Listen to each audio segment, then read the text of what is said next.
Hello, literature lovers. Today, as you can see, I'm discussing Historicism in context with culture materialism. Talking about the historicism, it's quite simple. We have to analyze the social, cultural, philosophical, and religious values of that particular work which we are discussing.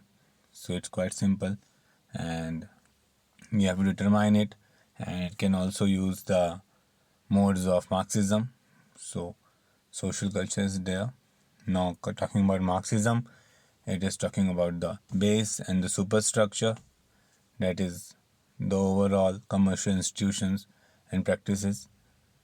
Later on we can discuss the ideology related to it, that means the laws, the statutes, principles, tradition of that particular area or the class, and we can analyze it, the work according to it.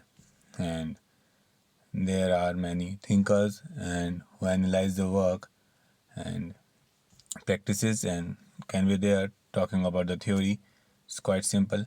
Now here comes the most reliable source, and that is Raymond Williams, who really influential professor both in Cambridge and Oxford, and his work and recognition is really rewarded. Talking about his works, and there are theories related to his works, and explanatory portion is there since he is really influenced by the Marxist approach and his base and superstructure. It talks about the economic base relation to it.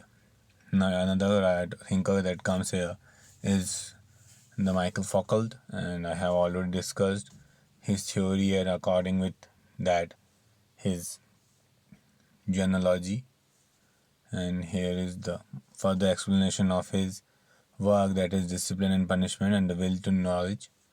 Both had a milestone and the ever-changing scenario of knowledge in this context, especially the definition of power. According to him, power is not simply regressive, it is also productive. So we can understand it in the Marxist approach theory and relation to it. Another definition can be that power is everywhere and comes from everywhere, and it exercises in largely unconscious ways through the forms of social organization that maintains order without direct action. So you can understand by this definition, it's quite clear, understandable. Now Hayden White, another very important thinker, and the work is Meta History, and it's really very famous, and there are the basic assumptions related to new historicism, and what Hayden thinks about it is quite explained clearly here. Some of the achievements related to this topic and talking about the Greenblatt's work related to it are explained here, and the very famous line is there: literature is not simply a product of history, it actively makes history. So that is what the main thinking is all about. If you read it, analyze it, you will get a clearer picture. That's what the whole things talk about, and coming out to the final solution, and of the culture materialism is more British and new historicism is more American. So this is the basic concept. Thanks for being part of it.